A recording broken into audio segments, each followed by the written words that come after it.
जय हनुमान जय जय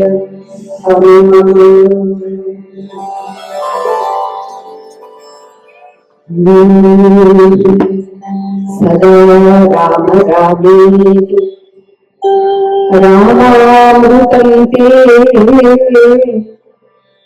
सदा राममानन्दनिष्यन्दकन्दम् पिबन्तं समस्तं हसन्तं सुदन्तं हनुमन्तमन्तर्भजे तं नितान्तम्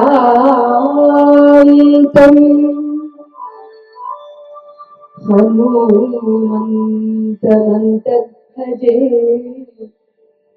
तं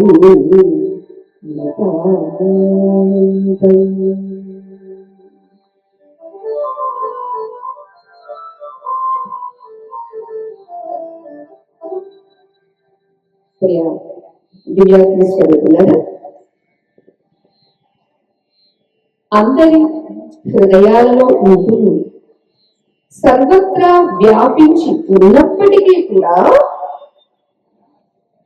సకల జీవుల యొక్క విశేషించి మానవుల యొక్క శ్రేయస్సు కోరి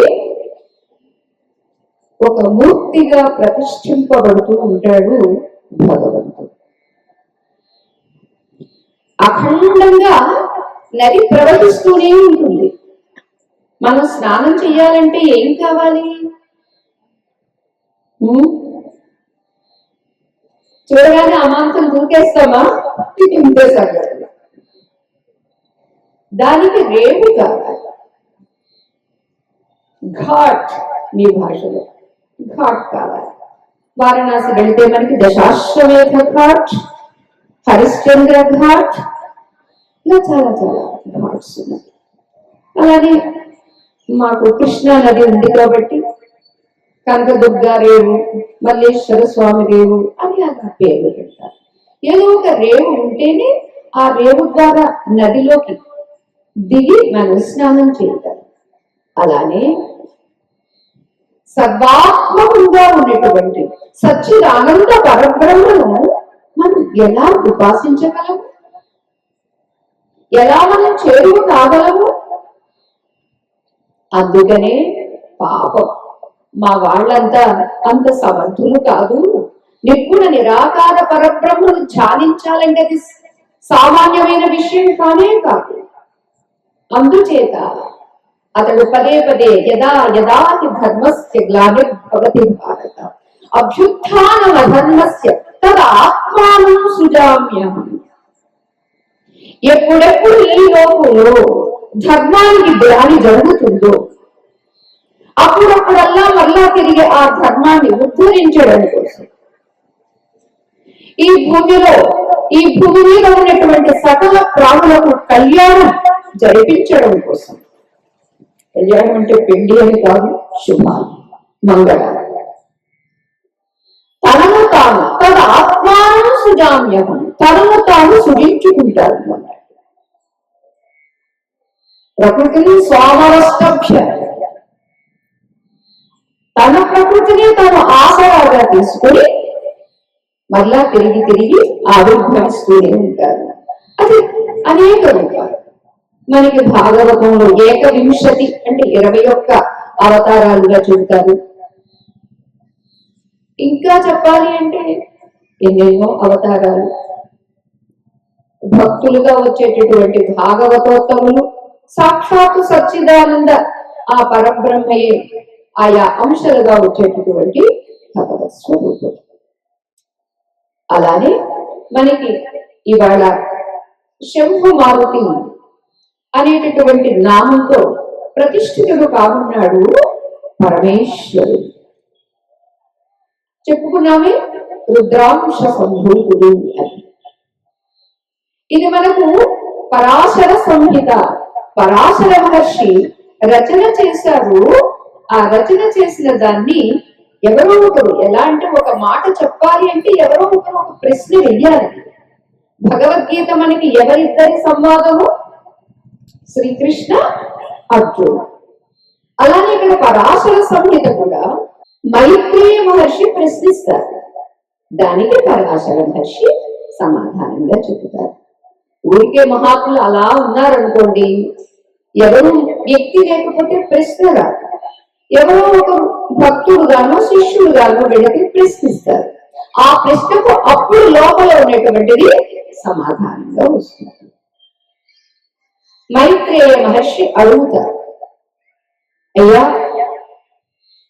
రాబోయే కలికాలంలో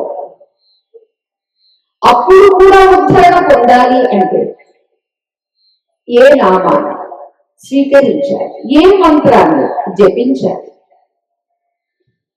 అంతేకాదు, ఇప్పుడు త్రేతాలో రామచంద్ర ప్రభువు, ద్వాపరయుగంలో శ్రీకృష్ణ పరమాత్మ, అలా ఒక్కొక్క యుగంలో ఒక్కొక్క అవతారునిగా ఎన్నెన్నో సార్లు తనను తాను సృజించుకుని అవతరిస్తూనే ఉన్నారు.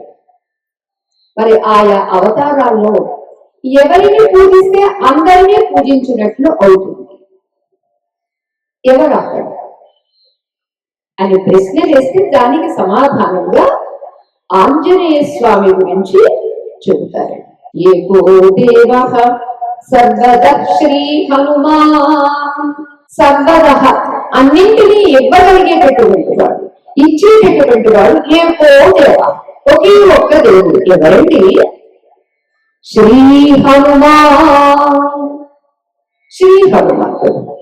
అంతేకాదు, ఏకో మంత్ర శ్రీ హనుమత్ ప్రకాశ.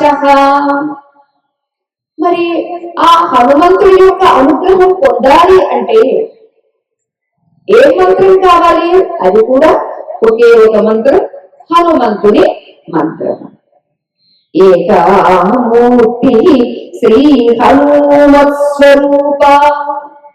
ఏ స్వరూపాన్ని, ఏ రూప లావణ్యములు కలిగినటువంటి సురుచిర సుందర మూర్తి అనేటువంటి ఏ మూర్తిని నేను ఆరాధించాలి అని అంటే ఏకామూర్తి. ఆ మూర్తి ఎవరు? హనుమాన్, హనుమంతుడి స్వరూపం. అంతేకాదు, ఏకం కర్మ శ్రీ హనుమత్ సపర్యా. ఏం చెయ్యాలి? అర్చన ఎవరికి చెయ్యాలి? జపం ఎవరికి చెయ్యాలి? ప్రదక్షిణ ఎవరికి చెయ్యాలి అని అంటే షోడశ ఉపచారం, షోడశ కళానిధికి షోడశోపచారం. అంటే షోడశ కళలు చంద్రుడికి ఎలా ఉన్నావో చంద్రుడిని సృష్టించినటువంటి భగవంతుడికి షోడశ 16 కళలు ఉన్నటువంటి, అటువంటి 16 కళలతో విరాజమానమై ఉన్నటువంటి ఆ భగవంతుడికి ఏం చేయాలి? ఒక్కొక్క కళకి ఒక్కొక్క ఉపచారం చేసి ఆ ఉపచారం ద్వారా స్వామిని సంతుష్టపరిచి స్వామిని ప్రసన్నం చేసుకుని స్వామి అనుగ్రహానికి పాత్రలు కాబట్టి అదనమాట సపర్యలు అంటే షోడశం. ఇది మనకి మన పెద్దలు ఎంత సహజంగా అందించారు అంటే, మన ఇంటికి ఎవరైనా పెద్దలు వచ్చారనుకోండి, అయ్యా రండి అంటే స్వాగతం, ఆవాహనం అని వస్తుంది మనకి మంత్రం. అంటే ఆహ్వానం పలకడానికి ముందు నేను ధ్యానం చేస్తాను, హనుమంతుడు ఎలా ఉంటాడు, రామచంద్రుడు ఎలా ఉంటాడు, కృష్ణుడు ఎలా ఉంటాడు, ఆ రూప లావణ్యములను బట్టి మనం ఎప్పుడైతే ఆ ధ్యానం చేస్తామో ధ్యానానికి అనుగుణమైనటువంటి రూపం మనకి దర్శనమిస్తుంది. పెద్దలు మన ఇంటికి వచ్చారు, వారిని చూడగానే వారి పేరేమిటో, వారేమిటో, వారి మహిమ ఏమిటో, గొప్పతనం ఏమిటో, వారు చేసినటువంటి ఘన కార్యాలు ఏమిటో అన్ని మనకి తెలుస్తాయి. తెలిసినప్పుడు వెంటనే మనం ఏం చేస్తాం, రండి అని ఒక కుర్చీ ఆఫర్ చేస్తాం కదా, చేస్తామా చేయాలి. పూర్వకాలం చేసేవాళ్ళండి, ఇప్పుడు అందరూ టీవీ కాల్లో పడిపోయి, ఇంకా ఇప్పుడు టీవీ అంటే ఏదో హాల్లో ఎక్కడో ఒక చోటే ఉండదండి, చేతిలోకి వచ్చేసినాయి కదండి. వంట చేస్తూ కూడా ప్రక్కనే ఈ సెల్ ఫోన్ పెట్టుకుని సీరియల్ చూస్తూ వంట చేయడం,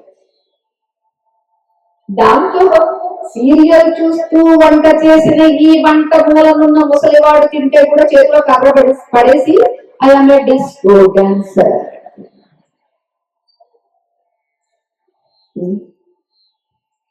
అలా కాకుండా అది ఇంటిల్ల పాది మంచి యవ్వనంలో ఉన్నటువంటి కుర్రవాడు కూడా తనకే తాను నిగ్రహం కలిగి తల్లిదండ్రుల పట్ల, గురువుల పట్ల, అలానే ఎదురైనటువంటి పెద్దల పట్ల కన్నుగోలి కన్య కాంతలడ్డం పైన మాతృభావన చేసి మరలువాడు అని ప్రహ్లాదుని గురించి చెబుతారు. చాలా శుభ లక్షణాలు ఇవన్నీ వాడికి ఉంటే అతడు బాగున్నట్టే.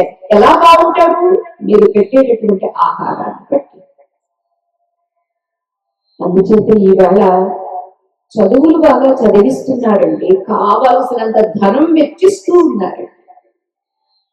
పూర్వము అని అంటే మరీ అంటూ ఎప్పుడో పూర్వం అని కాదు, ఇంచుమించుగా ఒక 15-20 ఏళ్ల క్రితం అయితే అతను ఏ MBBS కో లేకపోతే ఏదో డిగ్రీకో వెళుతూ ఉంటే అప్పుడు చాలా కష్టపడి వాడు చదవడం, ఇంటిల్లపాది కొంచెం టెన్షన్ పడడం ఉండేది. ఇప్పుడు అలా కాదండి, వాడు LKGలో జాయిన్ అయినప్పటి నుంచి వాడు మా వాడికి పరీక్ష, మా వాడికి మొదలు టెస్ట్ ఏంటి, ఆ టెస్ట్ ఏంటి, ఈ టెస్ట్ ఏంటి వీళ్ళకి టెన్షన్. అంతేగా వాడిని ఎంత మెంటల్ గా రుద్దేస్తారు. కానీ ఇంత చదువు అంతటి మీరు చదువు ఏదైనా చదివించే దాంట్లో సంస్కారం కూడా ఉండాలి. ఆ సంస్కారం ఉన్ననాడే వాడు ఎక్కడికి వెళ్ళినా మారిపోకుండా వాడు ఒక హిందువుగా,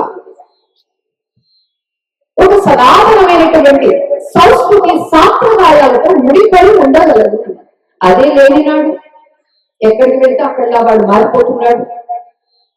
ఇవాళ జిహాదీలు, లవ్ జిహాదీలు అని అంటూ ఎంతమంది మన ఆడపిల్లలు ట్రాప్ చేస్తున్నారు, ఎంతమంది బలైపోతున్నారు. అయినా ఇప్పటికీ బుద్ధి లేదు, అయినా ఇప్పటికీ ఎవరికి పిల్లల పట్ల ఎంత జాగ్రత్తగా ఉండాలనేటటువంటి జ్ఞానం తల్లిదండ్రులకు లేదు, ప్రధానంగా తల్లికి లేదు.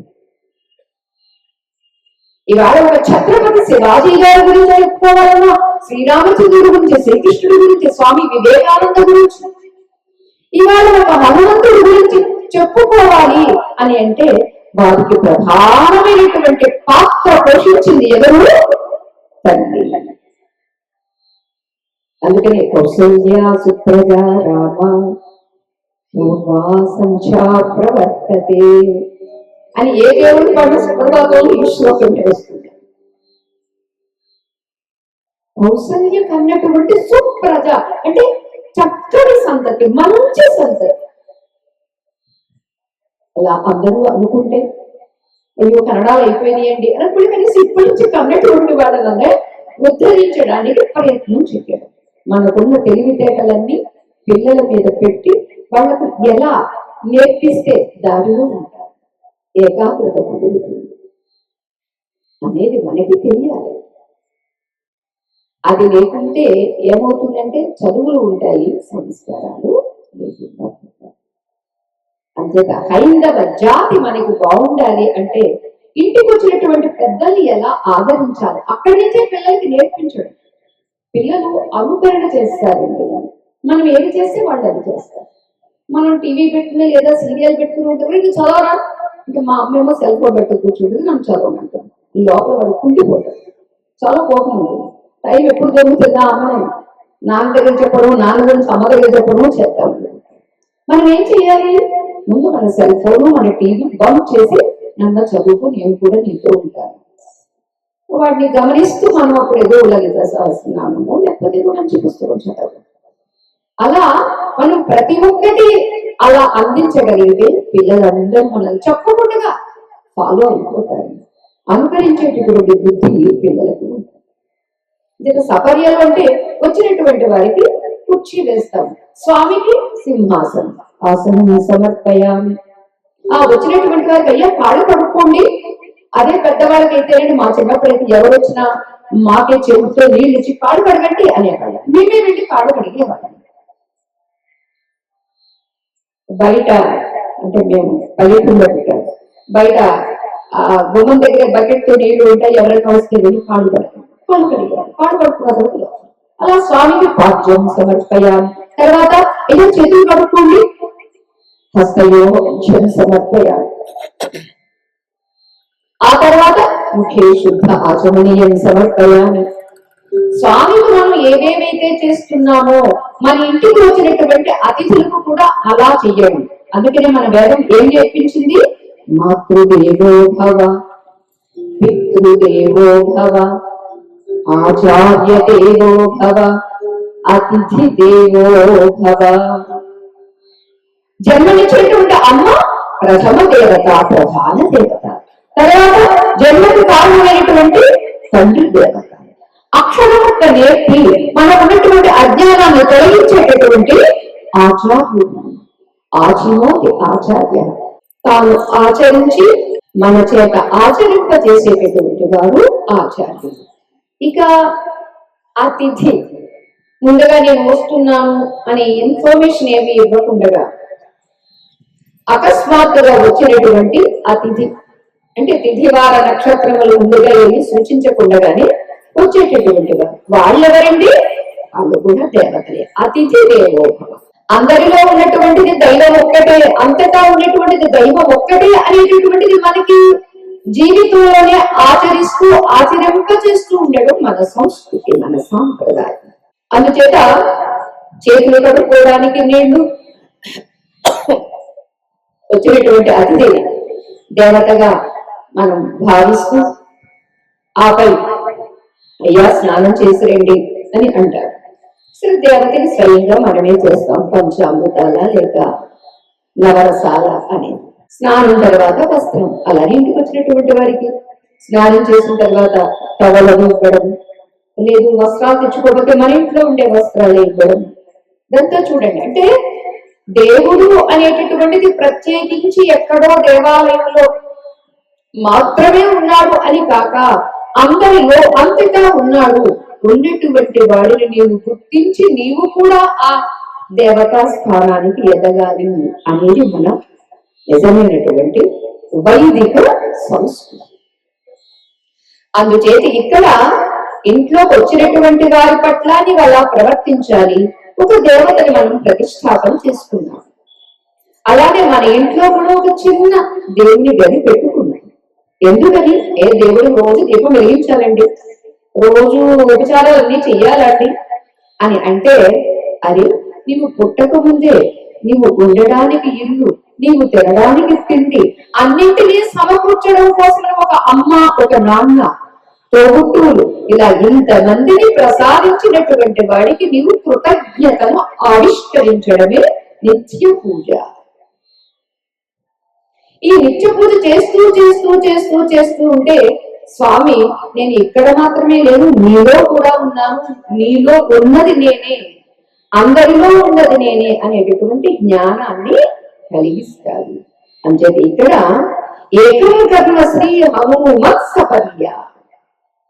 సపర్యలు ఎవరికి చేస్తారంటే హనుమంతుడికే చేస్తాను అని అంటూ మనకి పరాశర మహర్షి చెబుతారు. వారిని మైత్రేయ మహర్షి అడుగుతారు, ఎవరి మైత్రేయ మహర్షి అని అంటే మహాభారతంలో నిండు సభలో ద్రౌపది మాతను వస్త్రాపహరణం చేసేటప్పుడు వద్దురా అని చెప్పినటువంటి వాళ్లలో మైత్రేయ మహర్షి కూడా ఒకరు. అంతేకాదు చెప్పినా వీడు వినిపించుకోవటం లేదు, తొడ కూడా చూపిస్తూ ఉన్నాడు అని చూసి తొడలు బద్దలై చేస్తావు అని కూడా శపించినటువంటి మహానుభావుడు మైత్రేయ మహర్షి. అలాగే శ్రీమద్ భాగవతంలో విదుర మైత్రేయ సంవాదము అని వస్తుందండి. ఎన్నో విషయాలు విదురుడు అడిగితే దానికి మైత్రేయ మహర్షి ఎంతో జ్ఞానాన్ని ఉపదేశిస్తారు. అంతటి జ్ఞానం ఉన్నటువంటి మైత్రేయ మహర్షి కూడా మనందరినీ దృష్టిలో పెట్టుకుని ప్రశ్నలు వేస్తూ ఉంటే ఆ ప్రశ్నకు సమాధానంగా పరాశర మహర్షి చెబుతూ ఉంటారు. దీనిలోనే మనకి జగద్గురు శంకర భగవత్పాదుల వారు హనుమ ఎటువంటి వాడు అనేదాన్ని ఒక్క శ్లోకంలో చాలా చక్కగా వర్ణించారు. ఎవరైతే సదా రామా రామా రామా అని అంటూ ఉంటారో ఎవరండి వాళ్ళు నింటి చెవులో చెబుతారు. అంతేకాదు రామా రామ అనడం దేనికండి అంటే రామామృతం. రామ రామ అనేటటువంటిది 2 అక్షరముల పదము మాత్రమే కాదు, అది అమృతం. రా అని అంటే లోపల ఉన్నటువంటి పాపాలు శాపాలు ధూపాలు అన్ని బయటకు పోతాయి. మా రామ రామ్ అని అంటే ఆ మకారం అనేసరికి అది బయటికి పోయిన తర్వాత లోపల ఉండేటటువంటిది ఆ తత్వం రామ్ రామ్ రామ్. అటువంటి రామ రామ రామ అనేటటువంటి నామాన్ని అమృతంగా సేవిస్తూ ఉండేటటువంటి వాడు. అంతేకాదు సదా రామం ఆనంద నిశ్చంద కందం. ఎవరండి రాముడు అంటే ఆనంద కందు. ఆ ఆనందం అనేటటువంటిది స్రవిస్తూనే ఉంటుంది. అది ఒక ముద్దలాగా ఉండేటటువంటిది, అంటే కరిగిపోయేది కాదు సుమ. అటువంటి ఆ రామనామాన్ని పిబంతం పిబంతం అంటే ఎప్పుడు తాగుతూ ఉండేవాడట. అంతేకాదు హసంతం. ఇప్పుడు మనకి ఇష్టమైనటువంటి రసగుల్లా ఎవరైనా పెట్టారనుకోండి, ముందు చూడడానికి మొక్కలో ఆనందం వచ్చేస్తుంది. వస్తుందా కదా, నా చేతిలో రసగుల్లా ఉంది. ఇక చిన్నపిల్ల అయితే ఓచ్ నాకు రసగుల్లా ఉంది ఓచ్ అని ఊహిస్తారు కూడా. అలా ఇతడు ఆ రామామృతాన్ని పిబంతం తాగుతూ తాగుతూ నవ్వుతూ ఉంటాడు. హసంతం.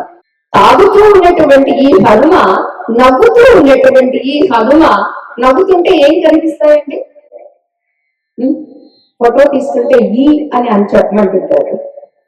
ఎందుకంటే పళ్ళు కూడా కనిపిస్తూ నవ్వుతూ ఉండాలి అని, మరి సీరియస్ గా తీసుకుపోవద్దు అని. అలా ఇక్కడ సుదంతం, హనుమంతుని దంతాలు చాలా చక్కగా అందంగా కనిపిస్తూ ఉన్నట్టు. మన దంతాలు సుదంతాలు కాదండి, గట్టి దంతాలు మాత్రం. హనుమంతుడికి సుదంతం అని ఎందుకు అన్నారు అంటే, అరే ఆ రామ రామ రామ అనేటటువంటి ఆ 2 అక్షరాలని పలుకుతూ అమృతాన్ని ప్రోలుతూ ఆయా నాలుకను ఆయా పళ్ళకి ఆ అంగిటికి ఈ దవళ్ళకి ఆయన జోడిస్తూ కీర్తిస్తూ ఉన్నాడే, అంతట ఆయన పళ్ళు మాత్రమే సుదంతం. అంటే మనం కూడా రామనామాన్ని భగవన్ నామాన్ని కీర్తిస్తే మన పళ్ళు కూడా సుదంతాలే, లేకపోతే కుదంతాలు అయితే కాదు కానీ దంతాలు మాత్రమే ఉంటాయి. సో సుదంతంగా ఉండాలి అంటే భగవన్ నామాన్ని మనం కీర్తించాలి. అంతేకాదు అటువంటి హనుమంతం చెప్పుకున్నామే. హనుమాన్ అని ఎందుకు వచ్చిందండి? పాపం ఎప్పుడైతే భద్రాయుధంతో కొట్టారో ప్రక్కన పర్వతం మీద పడ్డారు, లోపల చట్టపోయినవి కాస్త ఇలా ఉబ్బినాయట.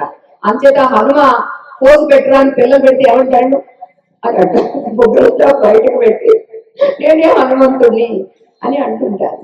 అంచేత ఆ హనుమంతుడి యొక్క ఆ దవడలు చక్కగా గూరెలు పెట్టుకుంటే ఎలా ఉంటుందో అలా పొంగి ఉన్నవి. అటువంటి వాడు ఆ హనుమంతుణ్ణి అంతగా భజే, లోపల నేను భజిస్తూ ఉన్నాను. ఎప్పుడు నితాంతం నిరంతరం ఎల్లప్పుడూ భజిస్తూ ఉంటాను అని శంకర భగవత్పాదుల వారు కూడా కీర్తించారండి, స్తుతించారండి. ఎందుకంటే ఆయన ఏ దేవుడిని విడిచిపెట్టలేదు శంకర భగవత్పాదుల వారు. ఇలా ఆంజనేయ స్వామి యొక్క మంత్రాన్ని, ఆ మంత్రం యొక్క మాహాత్యాన్ని వివరిస్తూ విశేషించి ఈ హనుమనే ఒక్కొక్కసారి ఒక్కొక్క చోట 5 ముఖాలు కలిగి ఉంటాడు. 5 ముఖాలు ఏమా ముఖములు అని అంటే, వందే వానర నారసింహ ఖగరాట్రోడాశ్వవక్రాంచితం నానాలంకరణం విపంచనయనం దేదీప్యమానం రుచా హస్తాక్షైరసిఖేట పుస్తక సుధా కుంభాంకుశాద్రీం ఫలం ఖట్వాంగం ఫణిభూముఖం చ దధతం సర్వాణి గర్వాపహం. వందే, నమస్కరిస్తున్నాను. పరాశర మహర్షి చెప్తున్నారని మైత్రేయుడు. ఎవరది? వానర. మత్స్యముఖము వానర ముఖము. ఇక ఈ ప్రక్క ముఖము నారసింహ ముఖము, ఈ ప్రక్క ముఖము ఖగరాట్ గరుడ ముఖము, ఇక ఈ ప్రక్కది క్రోడ అంటే వరాహ ముఖం, అశ్వ అంటే గుర్రం ముఖం. ఇలా 5 ముఖములు. 4 దిక్కులను 4 ముఖములతో చూస్తూ ఊర్ధ్వ దిశగా మరొక ముఖంతో కూడా చూస్తూ ఉంటాడు స్వామి అని అంటూ పంచభూతములకు పంచముఖములుగా ఉన్నటువంటి వాడు ఆంజనేయ స్వామి.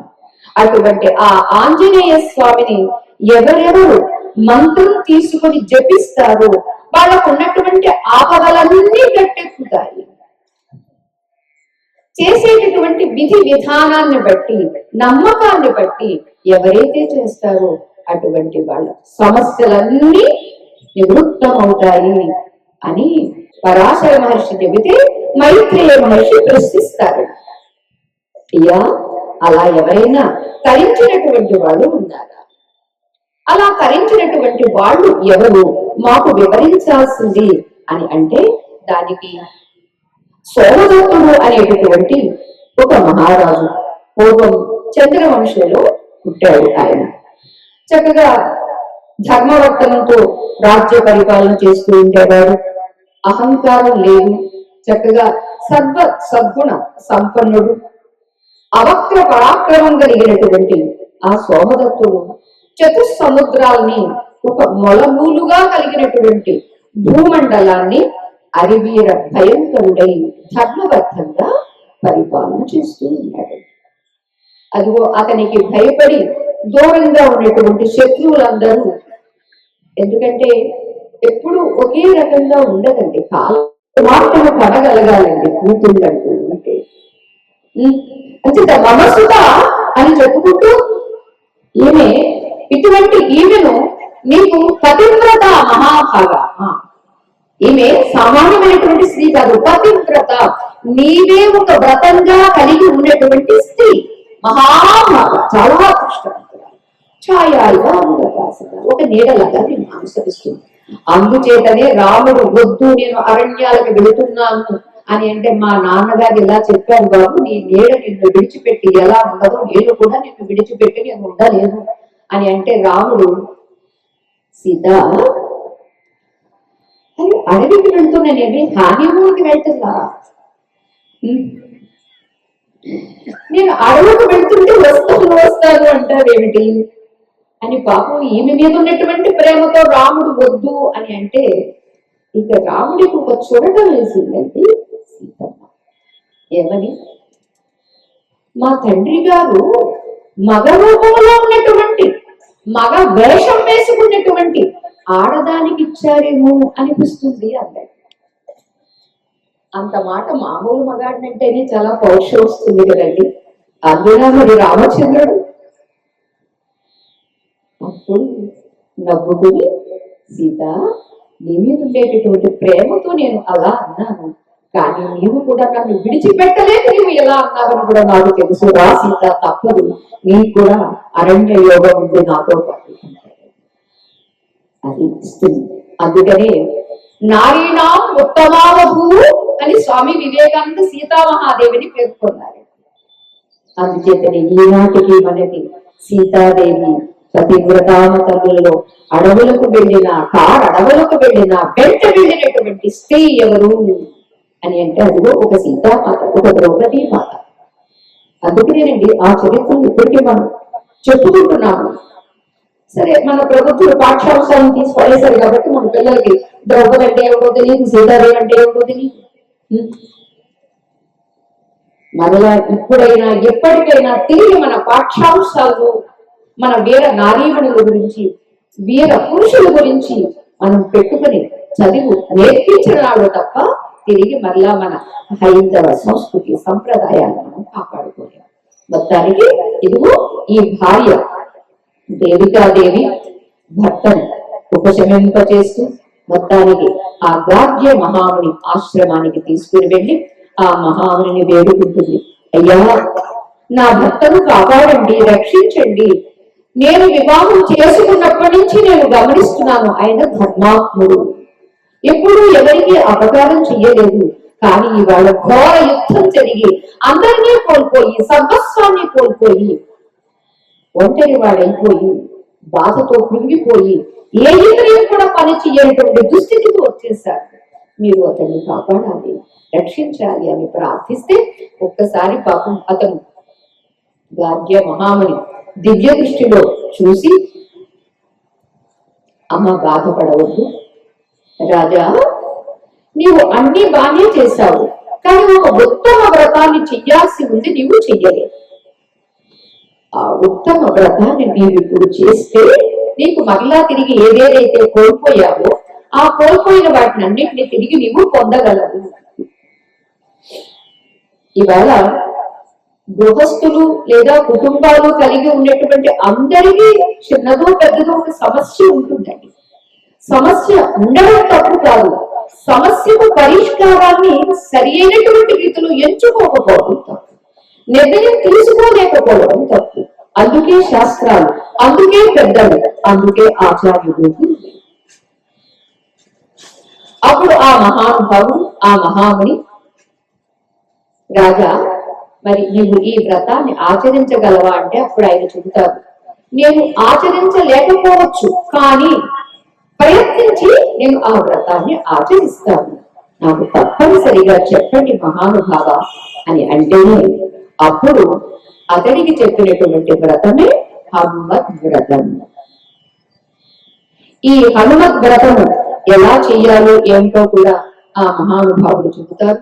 ఇది ఒక పంచముఖ ఆంజనేయ స్వామి యొక్క మంత్ర ఉపాసన అని అంటూ వైశాఖ బహుళ దశమి నాడు, అంటే ఏ రోజు ఏ మాసంలో ఏ తిథిలో శనివారం నాడు ఆవిర్భవించడం చేత మనకి శనివారం నాడు మంగళవారం నాడు కూడా మనకి ఆంజనేయ స్వామి ప్రీతిగా మనం కాస్త ఆకు పూజ అది చేస్తూ ఉంటాం.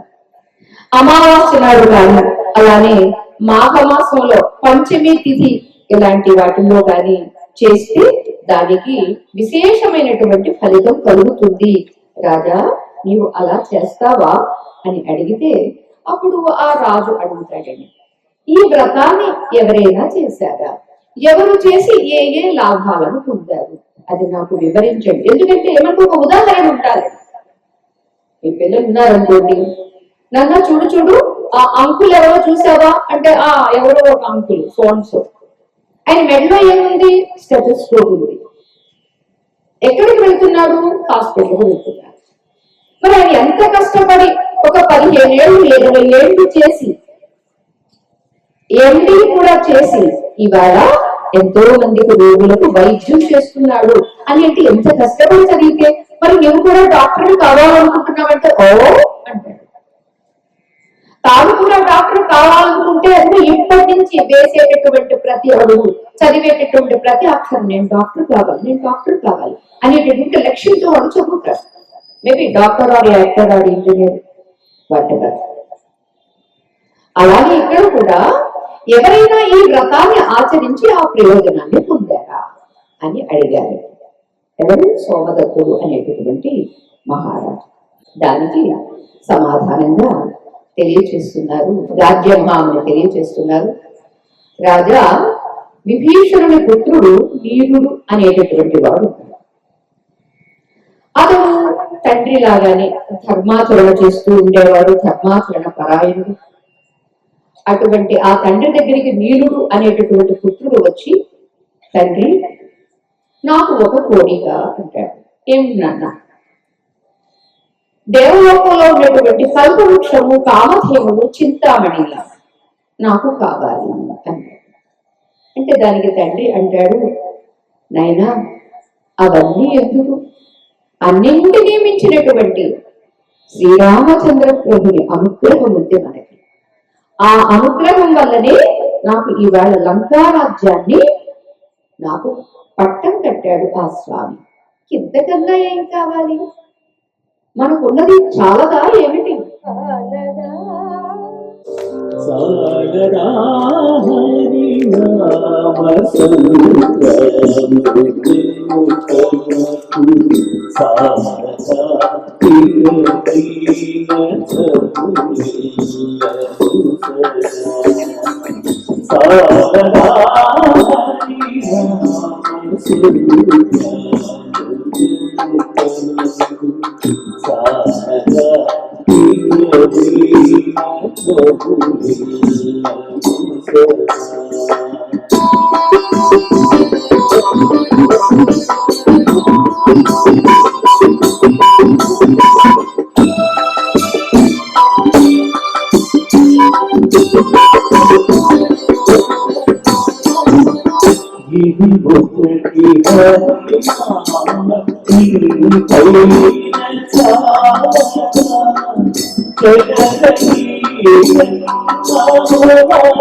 మనకు ఉంటే ఇంకా ఏమో కావాలంటావేంటి నాయన? చాలదా? హరినామ సౌఖ్యామృతం అని చెబితే దానికి కుమారుడు అంటాడు, తండ్రి నాకైతే ఆ కోరిక నెరవేర్చుకోవాలని ఉంది అంటాడు. తండ్రిగా చెబుతాడండి పిల్లలకి, అది వద్దులే కన్నా ఇది చాలు అని. లేదు, వాడికి ఇంకా కావాలి అని గట్టి పట్టుబడితే ఏం చేస్తాడండి తండ్రి మాత్రం? సరే ఓకే, నీకు అంత తీవ్రేచ్ఛగా ఉంటే గురువు గారిని ఆశ్రయించు, గురువు ద్వారా నీవు అది స్వాధించు అని చెప్తారు. సరే శుక్రాచార్యుడి దగ్గరికి వెళ్ళాడు వీళ్ళు. వెళితే ఆ శుక్రాచార్యుడు చెప్తారు, ఆ శుక్రాచార్యుడు ఉపచారాలు చేస్తారండి, సేవలు అందిస్తూ ఉంటాడండి. ఇప్పుడులాగా ఎంత ఫీజు కట్టేసేసి నాకు ఈ పాఠం చెప్పండి, లేదా నన్ను ఈ క్లాస్ లో వేసుకుని నాకు ఈ డిగ్రీ ఇవ్వండి. ఆహా, ఆ కాలంలో గురువు గారికి గురు పత్నికి కూడా సేవలు చేస్తూ చేస్తూ చేస్తూ ఉంటే గురువులు అనుగ్రహించి పాఠాలు నేర్పించారు. ఆ తర్వాత ఏదైనా కోరిక ఉంటే తీర్చడం. కొంతకాలం అయిన తర్వాత శుక్రాచార్యులు వారు అడిగారు, నైనా ఏంటి, ఏం కోరి నువ్వు నాకు ఇంతగా పరిచర్యలు చేస్తున్నావు అని అడిగితే, అయ్యా నాకు దేవలోకంలో ఉన్నటువంటి ఆ కల్పవృక్షము కామధేను చింతామణి నాకు కావాలి, దానికి నన్ను ఏం చేయమంటారు. అప్పుడు ఆ శుక్రాచార్యుడు కూడా ఈ పంచముఖ ఆంజనేయ స్వామి యొక్క మహామంత్రాన్ని ప్రసాదిస్తారు. ఆ మంత్రాన్ని ఇతడు 12 సంవత్సరాలు చేస్తాడు. చేసేసరికి సిద్ధి పొందాడు. ఆంజనేయ స్వామి దర్శనమిచ్చాడు. ఓ సర్వదేవతా పరివారంతో సహా ఆంజనేయ స్వామి దర్శనమిస్తే అప్పుడు నీనుడు ఆ ఆంజనేయ స్వామిని స్తోత్రం చేస్తారు.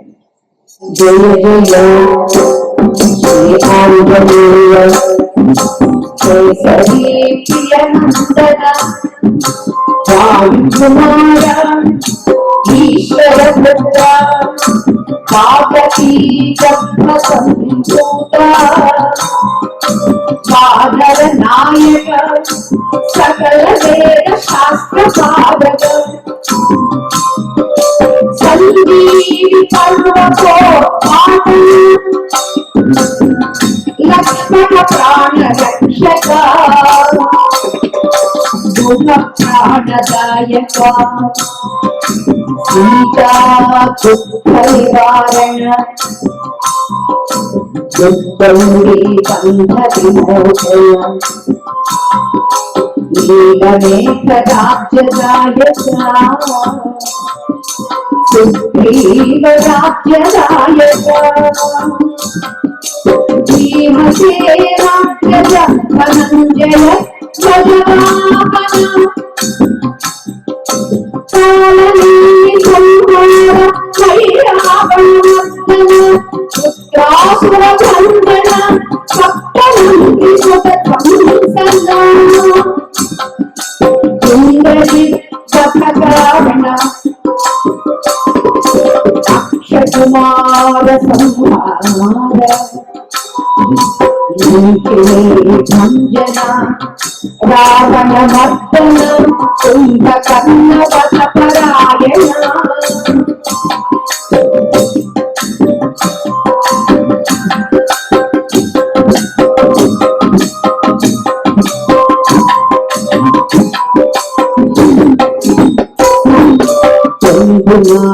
శూదన పాడి నిర్భరణ రాక్షసుల దహన అశోకవన విదారణ లంకా గాంధక శతముఖ వశకారణ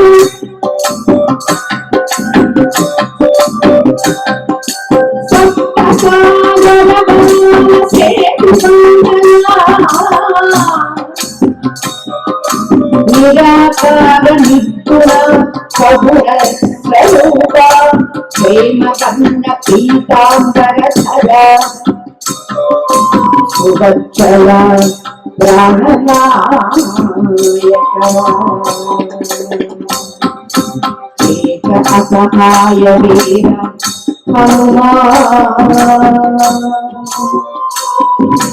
మనోవేగ గమన భావజ్ఞ నిపుణ ఋషి గణగేయ భక్త మనోరథదాయక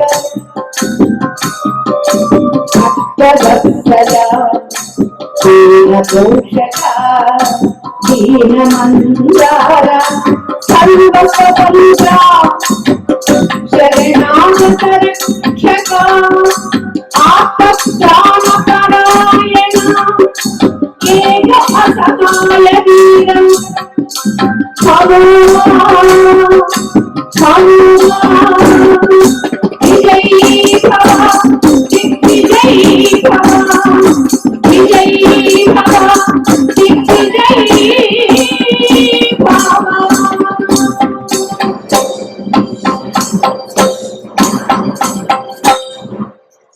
అలా నేను ఎప్పుడైతే ఆంజనేయ స్వామిని స్తోత్రం చేశారో ఆంజనేయ స్వామి చాలా సంతోషించి నీవు ఏం కోరి చేస్తున్నావు అని అడిగితే స్వామి నీకు తెలియదా అన్నాడు. తెలివైన వాడు కదా నీరుడు విభీషణుడు పుత్రుడు. అప్పుడు స్వామి గుర్తించి అంటారు, నీవు కోరుకున్నటువంటి ఆ కల్పవృక్షము కామధేనువు చింతామణి అవన్నీ నీకు ప్రసాదించబడతాయి. వెళ్ళి నీకు ఎవ్వరూ ఎదురు ఓడలేదు, నిన్ను ఎవరు ఓడించలేదు, వెళ్ళు దేవలోకానికి అన్నారండి. సరే అప్పుడు మరలా గురువు గారి దగ్గరకు వచ్చి అయ్యో మీరు చెప్పినట్లుగా నేను మంత్రాన్ని ఉపాసించాను, స్వామి దర్శనమిచ్చాడు, వరమిచ్చాడు అని తాను ఎన్నో మణులతో మాన్యాలతో గురువు గారిని సత్కరించి సంతృప్తపరిచి అప్పుడు వెనక్కి మరలా లంకా సామ్రాజ్యానికి వెళ్ళి తన దూతతో దేవేంద్రుడికి వార్త చెప్తారు, పంపిస్తారు. మీ దగ్గర ఉన్నటువంటి నేను కోరినటువంటి వాటిని ఇవ్వాల్సింది అని. అప్పటికి పాపం దేవేంద్రుడు మోస్ట్లీ తన లోపల ఉండేటటువంటి భయాన్ని పోగొట్టుకోవడం కోసమనండి ఎప్పుడు రంభ, ఊర్వశి, తిలోత్తమ ఇలాంటి వాళ్ళ నృత్యాన్ని చూస్తూ ఆనందించాలనుకుంటాడండి. ఎందుకంటే ఎవరికైనా లోపల భయం ఉంటుంది. అందుకనే రాజులు వాడికి ఎన్నో టెన్షన్స్ ఉంటాయి, వాటన్నిటి నుండి కాసేపైనా రిలాక్స్ అవ్వాలి అనే ఉద్దేశంతో ఇలాంటి సాంస్కృతిక కార్యక్రమాలన్నీ చేయించుకునేటటువంటి వారు. పాపం అలా ఉన్నప్పటికీ లోపల ఎక్కడో భయం వేస్తూనే ఉంటుందండి దేవేంద్రుడు అంతటి వాడికి కూడా.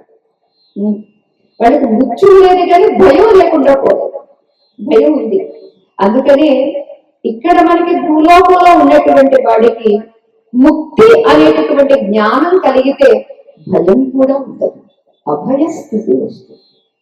మృత్యు భయం వాళ్ళకి లేదేమో కానీ మనకి మృత్యు భయమూ ఉండదు, అలాగని ఏ భయమూ ఉండదు. అది మన ఈ భూమి మీద నివసించేటటువంటి మనుష్యులకు కేటాయించినటువంటి ముక్తి పథ. అంటే అందరి దేవేంద్రుడు కూడా పాపం బిక్కుమంటున్నాడు. మొత్తానికి ఈ దూత ఈ వార్త తీసుకుని వచ్చాడు. ఆ వార్త చూసేసరికి చాలా కోపం వచ్చింది. వెంటనే చెబుతాడు, అరే ఎందుకు ఇలా ప్రగల్భాలు పలుకుతున్నాడు, నేను ఎవ్వరూ పొమ్మని చెప్పు, దమ్ముంటే యుద్ధానికి రమ్మని చెప్పు అని. సరే ఆ వార్త వెళ్ళి చెప్పాడు. నీకు చాలా కోపం వచ్చింది. అతడు యుద్ధానికి బయలుదేరాడు, ఇతడు యుద్ధానికి బయలుదేరాడు. దేవేంద్రుడు దేవతలు మొత్తం అందరూ వెళ్ళారు. మన విభీషణుడి యొక్క పుత్రుడు నీరుడి యొక్క సైన్యం రాక్షసులాగే, దేవతల పాపం దేవతలు వీళ్ళు సాత్వికులు, వాళ్ళు రాజసికులు, తామసికులు, మంచి బలవంతులు. వాళ్ళు వీళ్ళేమో కాస్త ఏదో వాళ్ళ శక్తిని ప్రయోగించడమే తప్ప దురాలోచనలు లేనటువంటి వాడు. దుర్బుద్ధి దురాలోచన ఉన్నటువంటి వాడికి తెలివితేటలు ఎక్కువండి, సద్బుద్ధిగా ఉన్నటువంటి వాడికి తెలివితేటలు తక్కువండి. ఎందుకంటే సద్బుద్ధిగా నడిచేటటువంటి వాడు కుతంత్రాలు లేకపోతే డెప్త్ గా ఆలోచించాల్సిన అవసరం ఉండదు. అంటే నేను సాఫ్ట్ గా కామ్ గా ఉంటాడు. వాడు ఎంతసేపు ఎలా దీని ఎలా అని తెల్లవారు ఉద్యోగంలో కూడా ఆలోచిస్తూ ఉంటాడు. సో మొత్తానికి ఇంద్రుడికి నీలుడికి యుద్ధం జరిగింది. వజ్రాయుధాన్ని ప్రయోగిస్తే నీలుడు కాస్త దాన్ని ప్రక్కకు కొట్టేశాడు. మళ్ళీ ఇతడేదో ప్రయోగిస్తే అతను కొట్టాడు. ఇక చివరికి ఇంద్రుడి శిరస్సు ఖండిద్దాము అని చంద్ర ఖడ్గాన్ని ఇతడు ప్రయోగిస్తూ ఉంటే అప్పుడు వెంటనే ఆ ప్రయోగించే అతడి దగ్గరికి బ్రహ్మగారు వచ్చి, నీలా పగదు, నీ వంశానికి విశేషించి నీ తండ్రికి నీకు ఆరాధ్య దైవమైనటువంటి విష్ణు భగవానుడు ఎవరైతే ఉన్నారో ఆ విష్ణువుకి ఇతడు సోదరుడు. ఎవరు? ఇంద్రుడు. వీళ్ళందరూ అదితి సంతానంగా ఉన్నారు కదండి దేవతలు. అంచేత అదితి సంతానము దేవతలు, దితి సంతానము దైత్యులు. ఇద్దరికి భర్త ఒకడే, కశ్యప ప్రజాపతి. అంతేత అతడు నీకు నీ ఆరాధ్య దైవానికి సోదరుడు అవుతాడు. అంతేకాదు అతడు దేవేంద్రుడు, నీవు గౌరవించాలి, అతను నువ్వు మిత్రుడిగా నువ్వు స్వీకరించాలే తప్ప ప్రాణాలు తీసుకోవద్దు అని చెయ్యి పట్టుకుని ఆఫ్ చేస్తే ఆగిపోయాడు. సరే బ్రహ్మగారు చెప్పారు కాబట్టి ఇవ్వాల్సినటువంటివన్నీ ఇచ్చారు. దేవేంద్రుడు ఇంతటి శక్తి ఆయనకి ఎలా వచ్చిందో తెలుసా సోమదత్త అని అంటూ నేను కథ చెబుతారన్నమాట. ఈ కథ అంతా ఇక్కడ మనకి మైత్రేయ మహర్షి కూడా వింటారు. అయితే ఇంకా ఏమేమి చెయ్యాలి అని చెప్పినప్పుడు ఈ వ్రత విధానాన్ని చక్కగా వింటాడు సోమదత్తుడు. విన్నటువంటి అతడు మరలా తిరిగి రాజ్యాన్ని పొందుతాడు. కోల్పోయినటువంటి పుత్రుల్ని మిత్రుల్ని కూడా అతడు పొందుతాడు. మీకు అనిపించవచ్చు అది ఎప్పుడో ఏ యుగంలోనో జరిగిందంటే ఈ యుగంలో అలా జరిగే వీలుందా? మనకి నమ్మకము విశ్వాసము ఉండాలే తప్ప ఇవి లేకుంటేనంటే ఏ యుగమైనా ఒకటేనండి. అది ఆ నమ్మకం మనకి ఉంది. ఇప్పుడు ఇక్కడే జరిగేటటువంటి సంఘటనలు కూడా ఉంటాయి. అంత దృఢమైనటువంటి నమ్మకం ఉండాలి. మీ అందరికీ తెలుసు ఒక డాక్టర్ మీద నమ్మకం ఉంటేనే డాక్టర్ ఇచ్చిన ఆ మెడిసిన్ మనకి పనిచేస్తుందండి. నమ్మకం లేదు, ఆయన చాలా చాలా డిగ్రీస్ తెచ్చుకున్నాడు. అదర్ కంట్రీస్కి వెళ్ళి కూడా ఆయన బాగా చదువుకుని వచ్చాడు. ఎన్నో డిగ్రీలు ఉన్నాయి, కానీ మనకు పనిచేయదు. ఎందుకని అతనిలో ఏదో ఒక చిన్న లోపాన్ని చూసుంటాం, లేదా బాగా డబ్బు గుంజుతాడు అని మనం అనుకుంటాం. ఇలా ఏదో ఒక వంకతో అతని మీద నమ్మకాన్ని మనం కోల్పోతే మనకి అది మనతో పనిచేయదు. మనకి ఇప్పటికీ కూడా ఉన్నారండి ఆర్ఎంపీ డాక్టర్స్. వాళ్ళేమి ఎంబీబీఎస్ ఏం చేయలేదు. ఆర్ఎంపీ డాక్టర్ అయినప్పటికీ కూడా వెళ్తుంటే నేను బాగా కడుపు నొప్పి వస్తుంది, నాకు ఒక మాత్ర ఇవ్వండి అని అంటే ఆయన తడుముకున్నాడు. ఏదో జేబులో చేయబడితే దొరికింది, అది అతనికి ఇచ్చాడు. అది వేసేసుకున్నాడు. కడుపు నొప్పి తగ్గిందని మళ్ళా మర్నాడు వచ్చినప్పుడు చెప్పాడు. అప్పుడు ఆయన నవ్వుకున్నాడు ఆర్ఎంపీ డాక్టర్. ఏంటో తెలుసా ఆయన ఎందుకు ఇచ్చింది? షర్ట్ బట్టను ఊడిపోతే జేబులో వేసుకున్నాడు. ఇతను వచ్చి అంటే ఈ డాక్టర్ గారు అంత నమ్మకం. ఆర్ఎంపీ డాక్టరే. పూర్వకాలం డాక్టర్ అంటే చెయ్యి పట్టుకుని పల్స్ చూసి మంది ఇచ్చేసేవారు. ఇప్పుడు పల్స్ రైట్ టైం ఒక డాక్టర్, లెఫ్ట్ టైం ఒక డాక్టర్, రైట్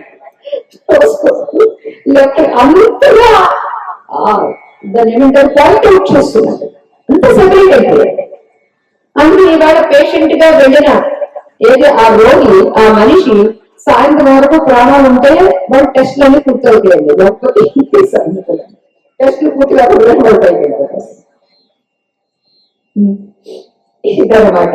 అంతే ఇక్కడ మనకి నమ్మకం అతడి మీద ఉండేటటువంటి నమ్మకంతో ఆ షర్ట్ బటన్, మీరు బొత్తం అంటారు, బటన్ అంటే తెలిసిందే. ఓకే, ఆ షర్ట్ బటన్ ఆయన మింగేసేటండి. గుండె అది మింగేసరికి అతని కడుపులో తగ్గిందండి. ఏమిటి కారణం?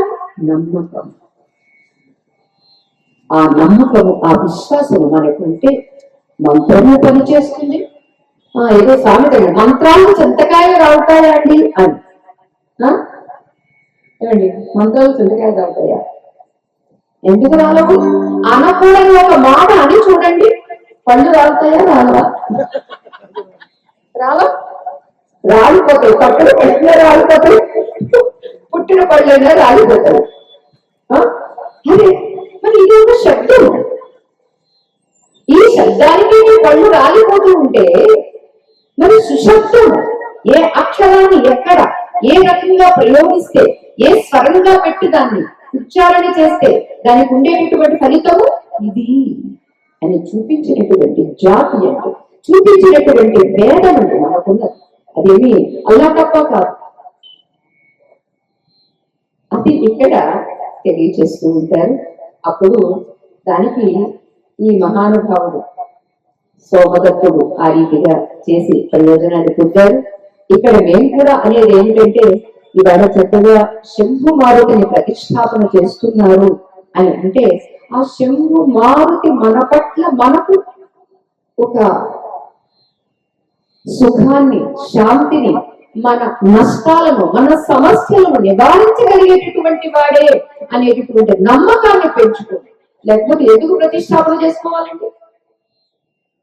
ఎవరు ఎందుకు మీకు హిందువులు చాలా మంది దేవుళ్ళు ఉంటారు, చాలా మంది మందిరాలు పెడతారు, మీకు డబ్బులు ఎక్కువ అని హుండీలో మనం వేస్తూ ఉంటే ఆ హుండీలో డబ్బులు తీసుకుని చర్చలకి మసీదులకి ఇస్తూ ఉంటారు మన పెద్దవాళ్ళు పాపం. అంతేకాదు మనకి తెలిసి ఉండాలి. అదే ఇందాక చెప్పుకున్నామే, నది స్నానం చేయాలంటే ఒక రేవు ఉండాలి. గాలి అంతా ఉన్నప్పటికీ నాకు బాగా గాలి కావాలంటే ఫ్యాన్ ఉండాలి. సర్వత్రా గాలి ఉంది కానీ నాకు ఫ్యాన్ ఉంటేనే బాగా గాలి వస్తుంది. అలా సర్వత్రా ఉన్నటువంటి ఆ దివ్యత్వాన్ని ఒక మూర్తిగా మనం ఆరాధించిన నాడు మన సమస్యలన్నీ పరిష్కారం అవుతాయి. మనల్ని అనుగ్రహిస్తాడు, ఆశీర్వదిస్తాడు. ఆశీర్వదించడానికే ఆ అవతారము. లేకపోతే ఎందుకంటే అసలు అవతార ప్రయోజనం ఏమిటండి? పరిత్రాణాయ సాధూనాం వినాశాయ చతుష్కృతాం ధర్మ సంస్థాపనార్థాయ సంభవామి యుగే యుగే. 3 ప్రయోజనాలు: ధర్మాన్ని స్థాపన చేయడము, దుష్టులను శిక్షించడము, శిష్యులను రక్షించడం. మైత్రేయ మహర్షి ప్రశ్నించినప్పుడు దానికి పరాశర మహర్షి చక్కగా మరొక ఉపమానం చెబుతారు. ఏమిటది అంటే, పుష్కరుడు అనేటటువంటి ఒక మహానుభావుడు ఉండేవాడు. ఆ మహానుభావుడు నైమిషారణ్యానికి వెళ్ళి తపస్సు చేసుకుందాము అని వెళ్ళారు. నైమిషారణ్యము అని అంటే బ్రహ్మదేవుడి చేతిలో ఉన్నటువంటి చక్రాన్ని విడిచిపెట్టారు. విడిచిపెట్టినటువంటి చక్రం దేవలోకం నుంచి, బ్రహ్మగారి లోకం నుంచి వచ్చి వచ్చి వచ్చి వచ్చి పడింది ఒక చోట. ఆ పడిన చోటుని నివి పడింది కాబట్టి నైమి అన్నారు.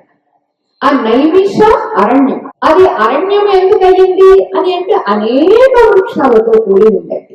గత సంవత్సరం నైమిషారణ్యంలోని వీరందరూ మాకు పరిచయం కావడం, ఆ భాగవత సప్తాహంలో చక్కగా హరి మీద, కృష్ణుడి మీద అన్నమాచార్య స్వామి గారు దర్శించి కీర్తించినటువంటి వాటిని అన్నిటినీ ఆలాపన చేస్తే చాలా చాలా ఆనందాన్ని అనుభవించారు. అటువంటి నైమిషారణ్యానికి ఈ పుష్కరుడు అనేటటువంటి మహానుభావుడు పెట్టి అక్కడ తపస్సు చేస్తుంది. ఆయన తపస్సు చేసేది కూడా ఎవరి కోసము అని అంటే ఆంజనేయ స్వామి కోసమే తపస్సు చేస్తూ, ఆ ఆంజనేయ స్వామి ఉపాసనలో పిలిస్తే పలకడం. ఇప్పుడు నేను వాసు అన్నాను అనుకోండి, వాసుగా వచ్చేస్తాడు. అలా హనుమా అంటే ఆయన ప్రత్యక్షం ఉంటుంది.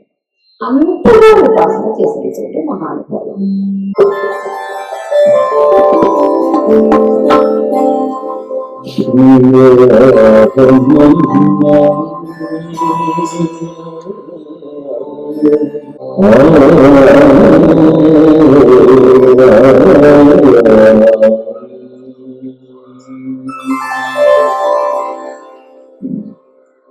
విధినాడు చూడరు చక్రముఖముడు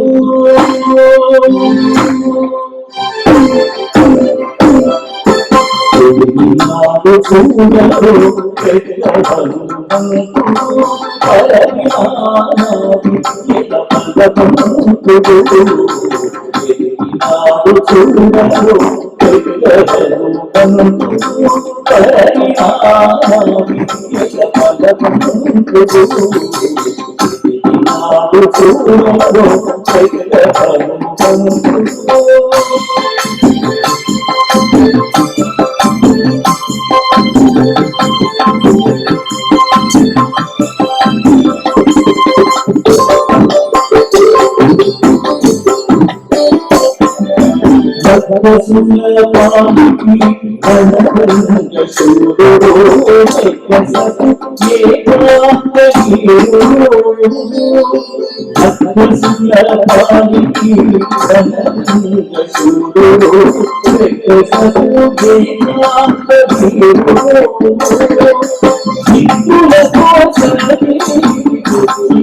बोलो पवन सुत हनुमान की।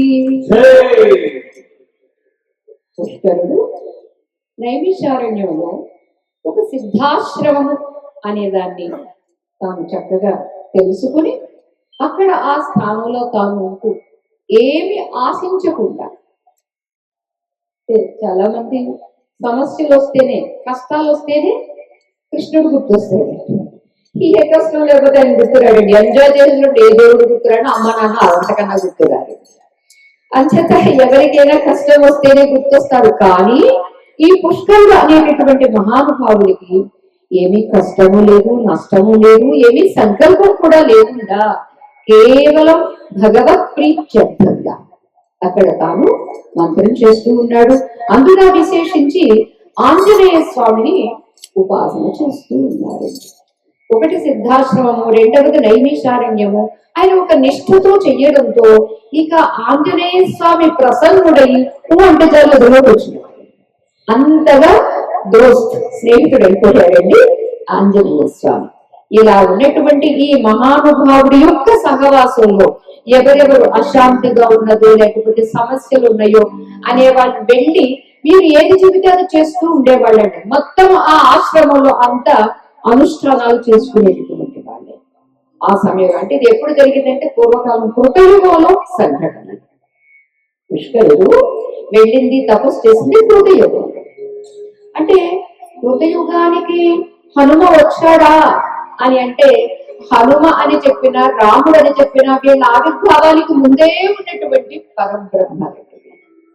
రామచంద్రుడికి కూడా దశరథుడు, అయ్యా కులగురువు గారైనటువంటి వశిష్ఠ మహర్షి, మా రాముడి పేరు ఎవరు తలిస్తే వింటే అంటే వాళ్ళు పుణ్యురా, పాపాలన్నీ పోవాలి, అలాంటి పేరు పెట్టండి అని అంటే నేను పేరు సంసిద్ధం చేసే ఉంచాను అని రామ రమంతే ఎస్మిన్ ఇది స రామ. ఎవరైతే అందరూ ఏ తత్వములు ఏ మునులైతే రమిస్తూ ఉంటారో అటువంటి రామనామాన్ని పెడుతున్నాను అంటారు. ఇలాగ ఇక్కడ కూడా ఆంజనేయ స్వామి ఆవిర్భావానికి ముందే హనుమంతుడు ఉన్నాడు అని అంటే వీళ్ళు కాలాతీతులై యుగాతీతులై ఉండేటటువంటి తత్వమే ఆయా యుగాల్లో ఆవిర్భవించి ఏ తల్లి చేసుకున్నదో ఆ పుణ్యం వాళ్ళని కనడానికి, ఆ యుగంలో ఉన్నటువంటి వాళ్ళు ఏ జీవులు ఏ పుణ్యం చేసుకున్నారో వాళ్ళని దర్శించి వాళ్ళని స్పర్శించి వాళ్ళతో కలిసి మెలిసి తిరగడానికి. అంతే ఇక్కడ కూడా కృతయుగంలో పుష్కరుడు ఆంజనేయ స్వామి ఉపాసన చేస్తూ ఉన్నారు. ఆ సమయంలో ధ్వజదత్తుడు అనేటటువంటి ఒక బ్రాహ్మణుడు పాప అతను కూడా వేదాంగ పారంగతుడే.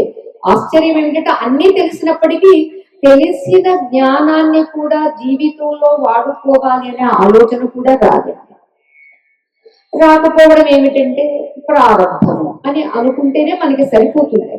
అందుకనే మన హిందువులకి ఏదైనా కర్మ అండి, ప్రారంభం అండి, విధి అండి అని మనం సరిపెట్టుకుంటామండి. విదేశీయులు అది సరిపెట్టుకోలేక బుర్ర పిచ్చెక్కిపోయి వాళ్ళు పిచ్చివాళ్ళు ఎక్కువ మంది ఉంటారు. మన దేశంలో పిచ్చివాళ్ళు చాలా తక్కువ మంది ఉంటారు, చాలా తక్కువ. అసలు వాళ్ళు కూడా లేదనుకుంటున్నాము. ఎనివే మొత్తానికి దీనికి కారణం కర్మ సిద్ధాంతాలు మనం ఒప్పుకున్నట్టు. ఈ ధ్వజదత్తుడు కూడా ఎంత ప్రయత్నం చేసినా ఎక్కడికి వెళ్ళి ఏ మహారాజుని అభినందించి ఆశీర్వదించిన ఇంట్లో నా కుచేరులాగా సంతానం ఎక్కువ. పాపం భార్య చాలా సుగుణాల రాసి అలానే కుటుంబాన్ని ఈడ్చుకుని వస్తూ ఉంది. ఆయన ఏది తెస్తే ఇంకొకటి ఏమిటి, ఆయన ఉంచ వృత్తి అంటారండి. అంటే ఎవరైనా అతనికి కావాల్సింది వెళ్ళి అడిగి తెచ్చుకుంటాడే తప్ప వేసినంతా తీసుకోలేదు. అలా ఇతడు కుటుంబాన్ని జరుపుకుంటూ వస్తున్నాడు. ఒకనాడు పిల్లలకి వేదం నేర్పిస్తూ ఉండగా మధ్యలో తన కొడుకు కనిపించలేదు, ఏమయ్యాడు లోపలికి వెళ్ళి చూసేసరికి పాపం ఆ పిల్లవాడికి తిండి లేక స్పృహ కోల్పోతే ఆ తల్లి ఒడిలో పెట్టుకొని ఒక ఎప్పుడో నిన్న కాచిన వండిన దానిలో తోటకూర కాడలుంటే ఆ కాడలు పెట్టి నీళ్లు పెట్టి మరిగించి ఆ నీళ్లు పట్టిస్తూ ఉంటారన్నమాట పిల్లవాడికి. అప్పుడు చూశాడు, అయ్యో ఎంత దరిద్రంతో ఉన్నానా, నేను ఈ పిల్లలు గాని భార్యని కానీ నేను ఏనాడు చూడలేదే సరిగాని, ఇది నా ధర్మం కాదే అని చాలా బాధపడి ఆమెతోటి నేను ఒక తపస్సు చేసి గాని ఏదో ఒక ఉగ్రమైనటువంటి ఒక సత్కార్యం చేసి గాని ఏదో ఒక రకంగా నేను కుటుంబాన్ని దగ్గరికి పెట్టి ఆ ధనాన్ని సంపాదిస్తాను, ఒక వ్రతాన్ని చేస్తాను అని చెప్పి వెళ్తాడు. అలా వెళ్ళి వెళ్ళి వెళ్ళి వెళ్ళి ఇదిగో ఇక్కడ నైమిషారణ్యంలో ఉన్నటువంటి పుష్కరుడి దగ్గరకు వస్తాడు హరిభక్తుడు. ఈ పుష్కరుడు ఎప్పుడు నిష్టలో తపోనిష్టలోనే ఉండడం, కాస్త వెలుగు వస్తే మళ్ళా చుట్టుప్రక్కల వారందరూ మళ్ళా వెంటనే ఆయన నిష్టలోకి వెళ్ళిపోయేవాడండి. సమయం ఎప్పుడు దొరుకుతుందని చూశాడు. మొత్తానికి అప్పుడే అనుష్ఠానం నుంచి లేచారు పుష్కరుడు. ధ్వజదత్తుడు పాదాల మీద పడి, ఇలా మీరు నన్ను ఆశీర్వదించాలి, నాకు ఏదో ఒక ఉపాయం చూపించాలి, నేను చాలా దరిద్రుడిని, నా దారిద్ర్యానికి ఇంత అని చెప్పలేనంత దరిద్రంలో ఉన్నాను నేను అని ఆయన పాపం విలపిస్తే, అలాగా నాయన సరే ఉంటైతే నీకు నేను మంత్రోపదేశం చేస్తాను అని ఒక్కసారి ఆంజనేయ స్వామిని ప్రార్థించి ఆ హనుమంతుని మంత్రాన్ని ఇస్తారండి ధ్వజదత్తుడు. సరే తీసుకున్నాడు. ఆయన ఇంకొంచెం వేరే చోటకి వెళ్ళి ఆ మంత్రాన్ని అనుష్ఠానం చేస్తున్నాడండి. 40 రోజుల్లోనే మంత్రం సిద్ధిస్తుంది అని చెప్పేవారండి పుష్కరుడు. ఇతనికి 40 రోజులు అయిపోయింది, సిద్ధించలేదు. మరొక 40 అలా సంవత్సరం దాటిపోయింది, సిద్ధించలేదు. ఇక ఇతడికి సిద్ధించకపోవడంతో గురువు గారిని శంకించాడు. మనకు అనుమానాలు తొందరగానే వస్తాయండి, నమ్మకాలైతే కుదరవు, కానీ ఉన్న నమ్మకం పోవడానికి కూడా చాలా కారణాలు కనిపిస్తాయి. ఇక ఏ మంత్రమైతే ఇచ్చి ఎవరైతే మహానుభావుడని అందరూ కీర్తిస్తున్నారో అతని మీద ఇతనికి అపనమ్మకం కలిగింది, శంకించాడు. ఆయన నాకు సరైన మంత్రం ఇవ్వలేదేమో, అంచేతే నాకు ఇది ఫలించలేదు అని బాధపడుతూ అలాగే ఉన్నాడు. ఇంటికా వెళ్ళలేకపోతున్నాడు. ఇక వేరే దిక్కా లేదు. అలా ఉన్న ఆ సమయంలో ఒక కిరాతకుడు, గాలుడు అతని పేరు. ఈ గాలుడు వెళుతూ వెళుతూ ఈయనే మహానుభావుడేమో అనుకుని, మొత్తానికి పుష్కరుడు అనేటటువంటి ఒక మహాత్ముడు ఉన్నాడని అందరికీ తెలిసిందండి. నైమిషారణ్యం వెళ్ళినటువంటి వాడికి మహానుభావుడు ఒకడు ఉన్నాడు అని తెలిసి వస్తూ వస్తూ ధ్వజదత్తుడు తగులుతాడు ఈ గాలుడు అనేటటువంటి కిరాతకుడు. వాడికి పాపం కుష్టు వ్యాధి. ఇక ఒంటి మీద ఎక్కడ ఈ వేళ్ళు అవి కూడా లేవన్న అంత కుష్టు వ్యాధితో బాధపడుతున్నాడు వాడు. ఎప్పుడైతే ధ్వజదత్తుడు కనిపించాడో, అయ్యా మహానుభావ మీరేనా, ఎవరో ఒక మహాత్ముడు ఉన్నాడట అంటే, కాదు కాదు నేను కాదు ఉన్నాడు. సరే ఎవరు ఎక్కడ ఉంటారంటే ఫలానా చోట ఉంటాడు, కానీ అతని దగ్గర నువ్వు వెళ్ళొద్దు అంటాడు. ఎందుకు వెళ్ళొద్దు అని అంటే, నాకు కూడా ఆయన మంత్రం ఇచ్చాడు, నేను చేశాను, నాకు ఫలించలేదు అంటే ఇది మనకి లోకంలో సహజంగా జరిగేటటువంటి సంఘటన. అవునా కదా? మనందరికీ ఆ భావాలు ఉంటాయి. మనం చేసే దానిలో తేడా ఏంటనేది మనం గుర్తించము. మన మనసు ఎక్కడో పడేసుకుని మనం జపం చేస్తాం. కానీ నేను ఎంత కాలంగా జపం చేస్తున్నానండి, ఎంత కాలంగా గురువు గారు ఇచ్చారండి, నాకేం ఫలించలేదండి అని చెప్పి ఇప్పుడు గురువు గారినన్నా మార్చాలి, లేకపోతే మతమైనా మార్చాలి కదా. ఏ మతం మార్చేద్దాం. ఏ మతంలో అయితే స్నానం అక్కర్లేదు, తెల్లవారుజామున లేవనక్కర్లేదు, బొట్టు అవేవి పెట్టుకోనక్కర్లా, చేతికి గాజులు తీసేయచ్చు, మెళ్ళ మంగళసూత్రాలు తీసేయచ్చు, ఇవన్నీ తీసేసి హాయిగా 3 పూట్ల తింటూ ఉండే మతం ఏదైనా ఉంటే చెప్పండి, ఆ మతానికి వెళ్తాం. కావాల్సిన మతాలు ఉన్నాయి. అందుకే ఏ మతం అయితే సౌఖ్యంగా ఉంటుంది అని అనుకుంటారే తప్ప, నేను చేసే విధి విధానంలో నేను ఏ పొరపాటు చేస్తున్నాను, ఏ లోపం చేస్తున్నాను అనేది తనను తాను ఎవరు ప్రశ్నించుకోరు. ఎంతటి వేదాంగ పారంగతుడైనటువంటి ధ్వజదత్తుడికి కూడా అదే పరిస్థితి అంటే సగటు మనిషికి ఇలా ఉంటుంది అనేది. ఇతన్ని వెళ్ళొద్దు అని అంటాడు. అప్పుడు సహజంగా ఏదైతే చెయ్యొద్దంటే అది మనం చెయ్యాలనిపిస్తుంది కదండి.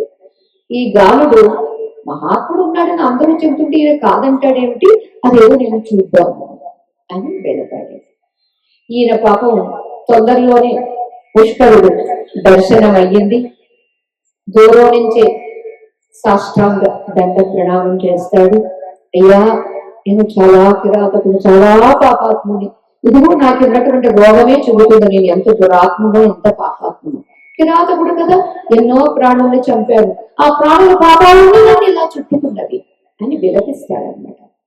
విలపిస్తూ నాకు ఉపాయం చెప్పండి, నాకు ఈ పాపం నుండి విముక్తి నాకు ఎలా, ఈ రోగం నుండి నేను విడుదల ఎలా పొందుతాను, నన్ను ఏం చేయమంటారు అని విలపిస్తూ ఉంటే, ఉండు నాయన మా స్వామిని అడిగి చెబుతాను అని పుష్కరుడు మహాత్ముడు లోపలికి వెళ్ళారు. లోపలికి వెళ్ళి వాళ్ళ గురువు గారిని పిలిచారు. ఎవరండి? ఎవరు? మనోజవం మారుతతుల్య వేగం జితేంద్రియం బుద్ధిమతాం వరిష్టం వాతాత్మజం వానరయూథ ముఖ్యం శ్రీరామదూతం శిరసా నమామి. ఒకసారి ప్రార్థన చేసేసరికి ఆయన దిమ్మెన ప్రత్యక్షమయ్యారు. ఏమిటి నాయన అని అడిగితే, అయ్యా నాకు ఒక సంశయం కలిగింది, అతను చాలా దురాత్ముడు, పాపాత్ముడు, పాపం కుష్టు వ్యాధితో బాధపడుతున్నాడు అని చాలా పశ్చాత్తాపడుతున్నాడు. వాడికి నేనేం చేయాలి, మరి నీ మంత్రం ఇవ్వాలా వద్దా అని నాకు సంశయం కలిగింది. అందుచేత నేను ప్రార్థించాను. అప్పుడు దానికి స్వామి చెబుతాడండి, నైనా ఎప్పుడూ నీవిలా సంశయాన్ని పొందవద్దు. స్త్రీ కావచ్చు, పురుషుడు కావచ్చు, బ్రాహ్మణుడు కావచ్చు, క్షత్రియ వైశ్య శూద్రుడు కావచ్చు, అతను ఎవరైనా కావచ్చు, అతనికి నా మంత్రాన్ని నీవు ఇవ్వవచ్చు అని స్వామి స్వయంగా చెబుతాడు. శూద్రోవా విప్రకీర్ణోవా వైశ్యోవా క్షత్రియోపివా విప్రోవా యశ్చ కశ్చన యోషిత్వా పురుషోపివా మన్మంత్ర విషయే సర్వే పాత్రాణ్యే న సంశయః. నా మంత్ర విషయంలో ఎవరైనా సరే వాడికి ఆర్తి ఉంది, పశ్చాత్తాపం ఉంది, వాడు పాత్రుడే. స్త్రీ కావచ్చు, పురుషుడు కావచ్చు, పిల్లాడు కావచ్చు, ముసలాడు కావచ్చు, బ్రాహ్మణ క్షత్రియ వైశ్య శూద్ర ఎవరైనా కావచ్చు.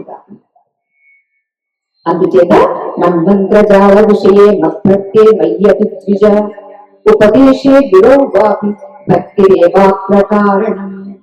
నా మంత్రాన్ని ఉపదేశించడంలో వాళ్ళకు ఉండాల్సినటువంటి అర్హత ఏమిటి? భక్తి ఉంటే చాలు. అన్నం తినడానికి ఎవరు అర్హుడండి? అంతేనా? వంట చేసిన వాళ్ళేమో ఎస్, ఆకలి వేసిన వాడు మాత్రమే అర్హుడు. ఆవిడ కడుపు నిండా తిని వంట చేసిందండి, ఆవిడ అర్హురాలు కాదు. అంతది ఎలా ఆకలి వేసిన వాడు అన్నానికి అర్హుడో, భక్తి కలిగినటువంటి వాడు అర్హుడు నా మంత్రానికి. ఇవ్వవయ్యా, ఆలోచించాల్సిన అవసరం లేదు, ఇప్పుడు అని స్వామి చదువు పెట్టేశాడటండి ఈ పుష్కరుడు. అప్పుడు ఈ పుష్కరుడు, స్వామి నువ్వెంత కరుణామయుడివి, వాడు ఎలాంటి వాడైనా సరే ఇవ్వమని అన్నావే, ఇదయ్యా నువ్వు దయాసాగరు, కృపాసాగరు. అంతేత కరుణా దయ ఎంత మేర ఉంటుందండి? గుప్పడా అండి, లేదా చెరువంతా అండి, నదంతా అండి? కాదు కాదు, సాగరం. సాగరం అంటే తెలుసు కదా, సముద్రం.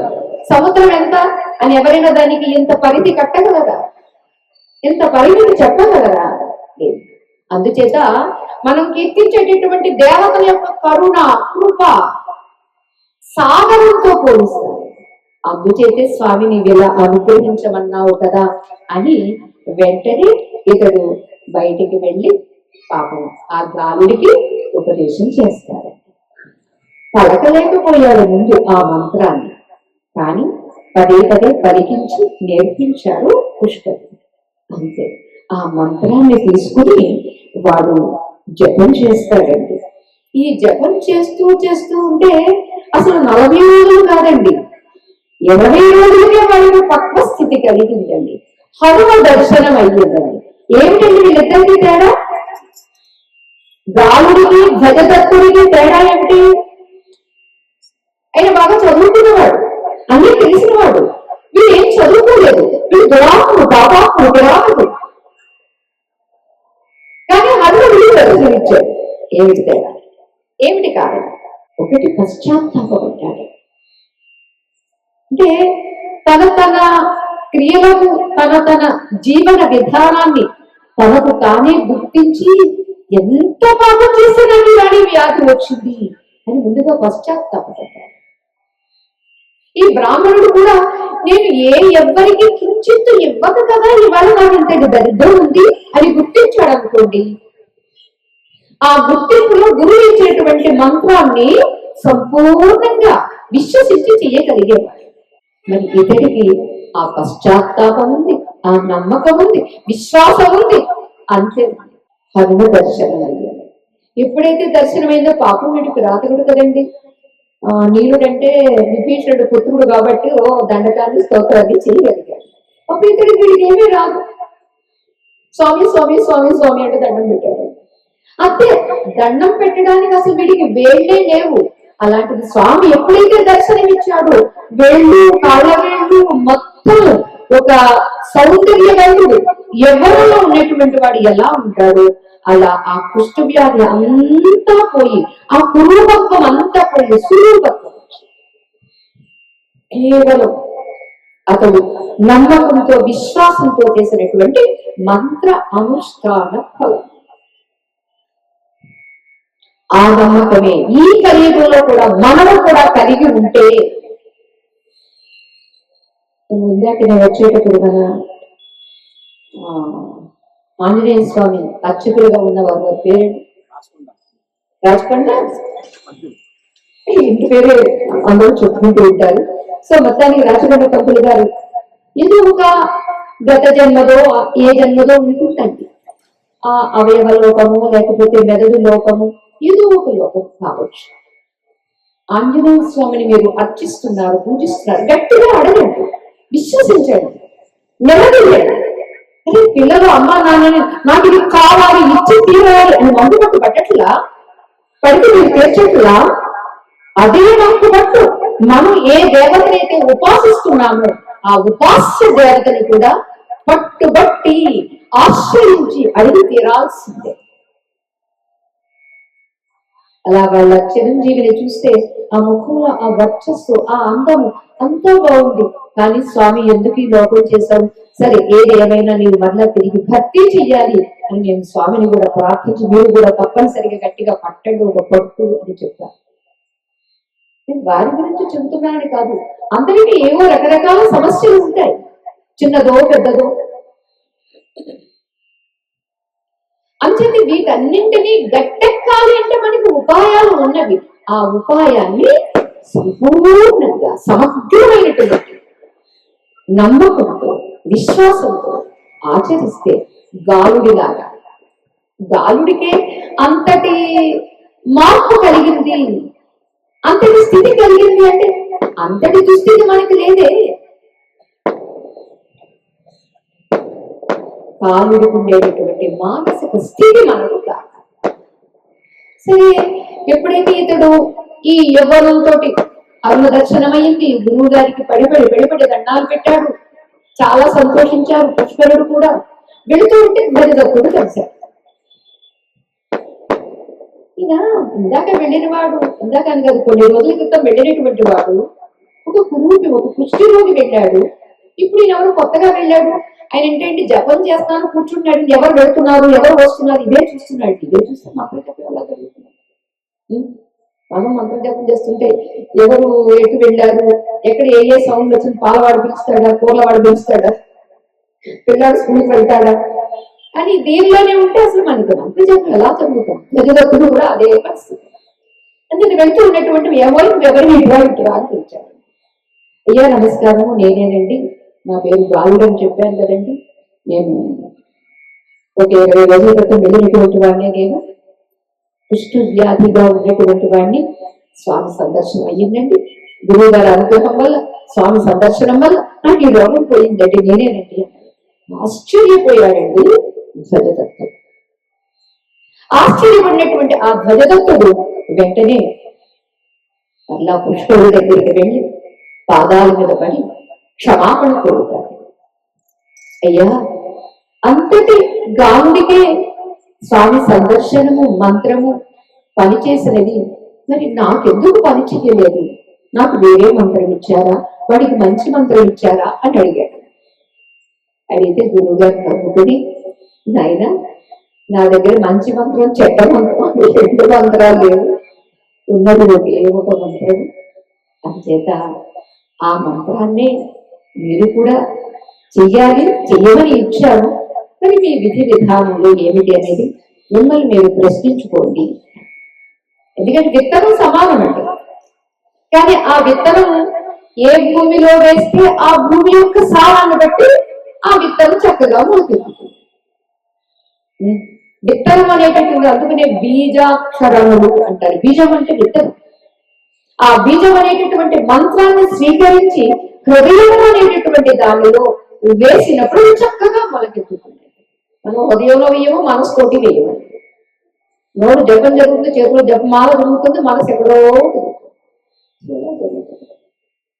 ఇలా. అప్పుడు ధ్వజదత్తుడు తన పొరపాటును గుర్తించి మళ్ళా తిరిగి క్షమించమని గురువు గారిని ప్రార్థించి మళ్ళా ఆంజనేయ స్వామిని కూడా మంత్రానుష్ఠానం చేసి ప్రసన్నుండి చేసుకుంటాడు అని మైత్రేయ మహర్షికి పరాశర మహర్షి చెబుతూ, ఇదయ్యా వ్యక్తికి కావాల్సింది అని అంటూ, ఇక హనుమ ఆ తరువాత త్రేతాయుగంలో రాముడు వచ్చిన తర్వాత కూడా ఎన్నెన్నో లీలలు చేశాడు, ఎంతెంతో ఘన కార్యాలు చేశాడు.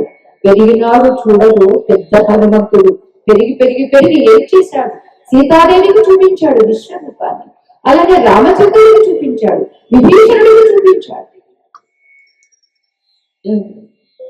ఇలా మరి ఎన్నోసార్లు ఎంతమందికో చూపించినటువంటి ఆ హనుమ పంచముఖములతో ఏ భక్తులు ఉద్ధరించారు. అలా ఉద్ధరింపబడినటువంటి వాళ్ళు ఎందరో అని అంటూ ఒక కపిలుడు అనేటటువంటి వారు ఇంకా ఎన్నెన్నో కథలు చెప్పారు. అలాగే శతకంఠ రావణుని కూడా వధించినటువంటి ఆ లీలా ఘట్టం కూడా ఉంది. అది మనం రేపు చెప్పుకోవడానికి ప్రయత్నం చేద్దాం.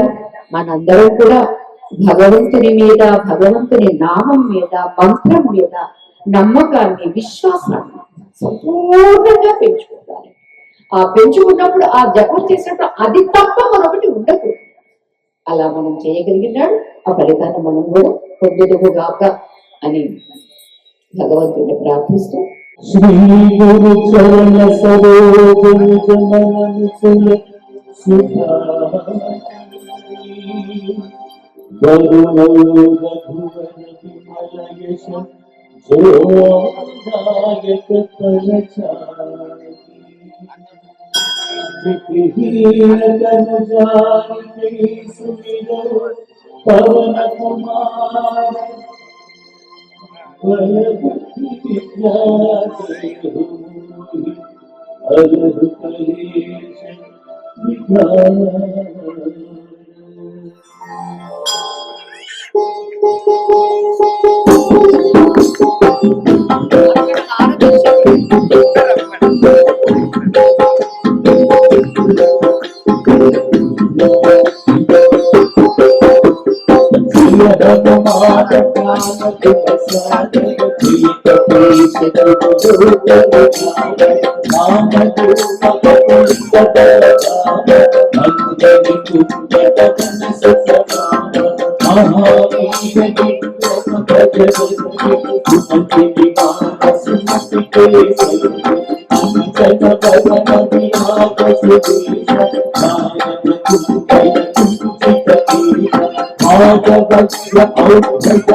आज संत को उन्नत भाई आसुनि कंदन राम दुलारे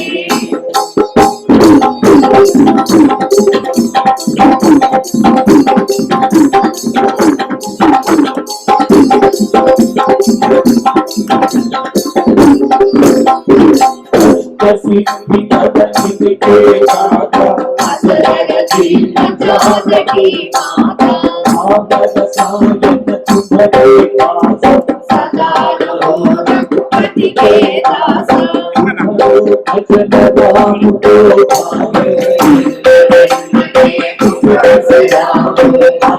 काल रघुपति को पावे हमारी भक्त पाई हनुमत से सर्व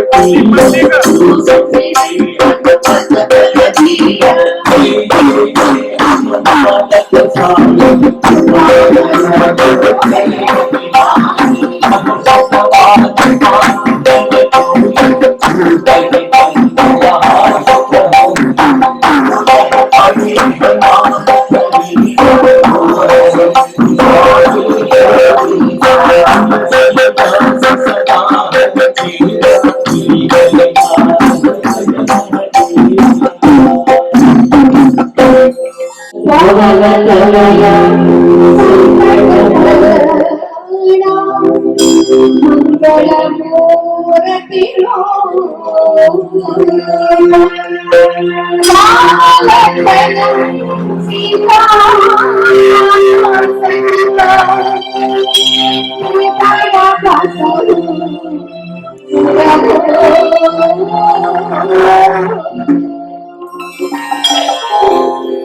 बोलो शंभु मारुति भगवान की जय। बोलो सियावर रामचंद्र भगवान की जय। बोलो भोलेनाथ भगवान की जय।